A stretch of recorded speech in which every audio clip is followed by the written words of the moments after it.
For decades before I became governor, Illinois' expenditures never matched its revenues.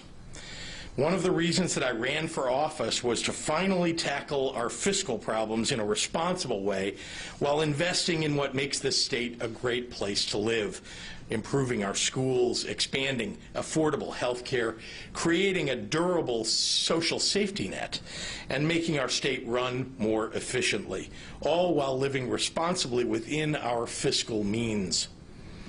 Today, this problem has reached a peak as we in Illinois are racking up more bills than we have in revenues.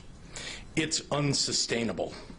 My predecessor, Governor Rauner, tried to drag the state underwater with painful and draconian cuts that in the end were blocked by both Republicans and Democrats. His approach devastated higher education, child care, human services, and hollowed out state agencies like those that manage public health and unemployment benefits, all while adding billions of dollars of debt onto our bill backlog. 2 years without a state budget, longer than any other state in United States history, nearly destroyed the lives of the most vulnerable children and families in Illinois. And it left all of us with an untenable situation. The state's inability to fund education also drove up property taxes that are, frankly, already too high. Illinois has had the lowest percentage of state funding for education in the nation, increasing the gaps between schools in low-wealth, high-poverty areas and those with abundant resources. And local school districts raised property taxes to make up for the state's failures. When I came into the governorship, I found a backlog of almost $8 billion in unpaid bills. And working with the comptroller, we brought that down by $1 billion in just 12 months.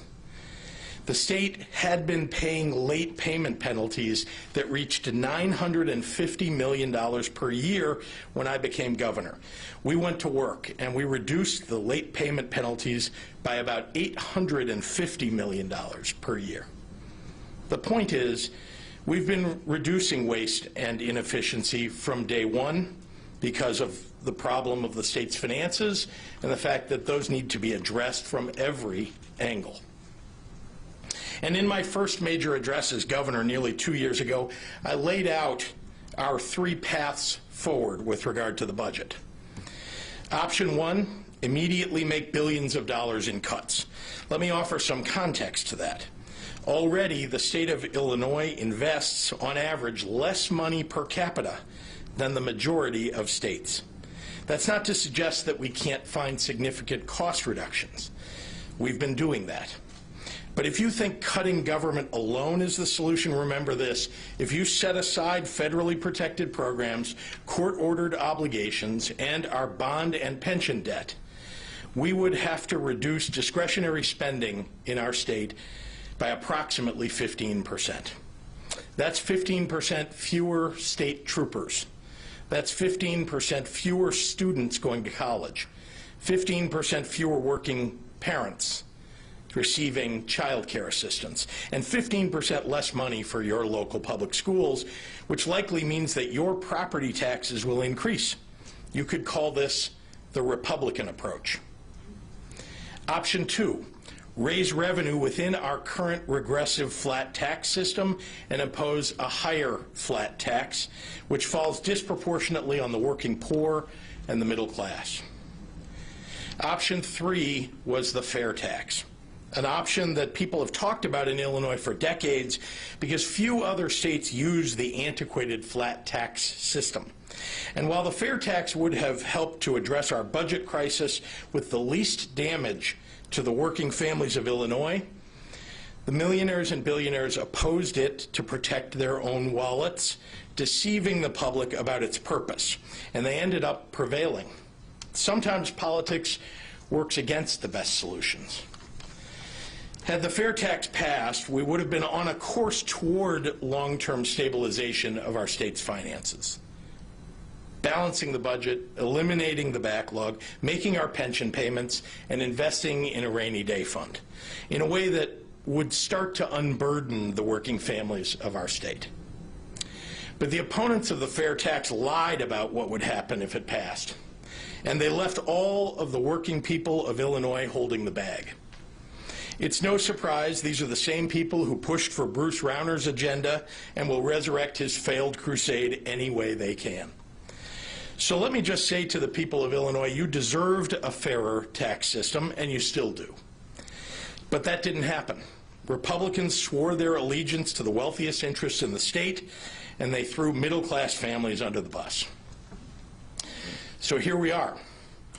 I have not given up the battle to balance our budget and to put the state on firm fiscal footing. I will work every day to repair the fiscal instability that has been ailing Illinois for more than 3 decades.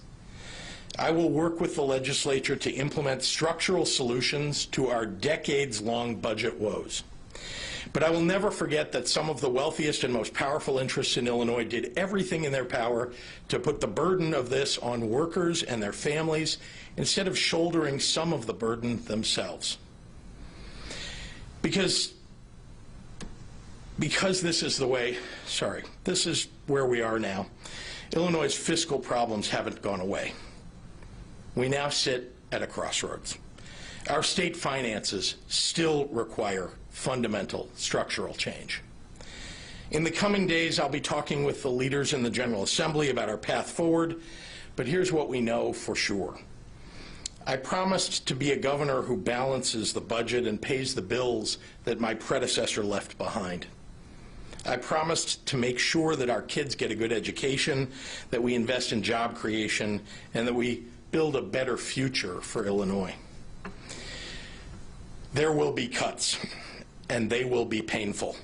And the worst thing is, the same billionaires who lied to you about the fair tax are more than happy to hurt our public schools, shake the foundations of our cities, and diminish our state.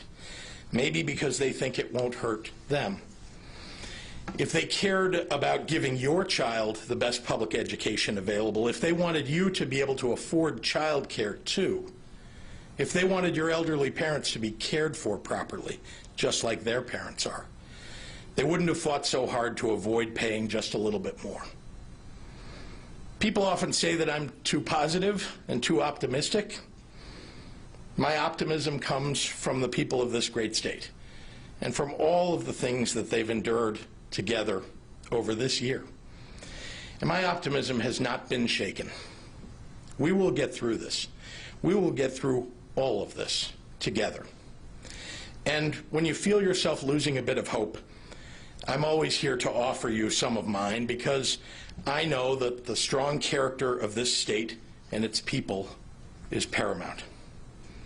And for 2 centuries, it's something that we've always been able to count on through thick and thin.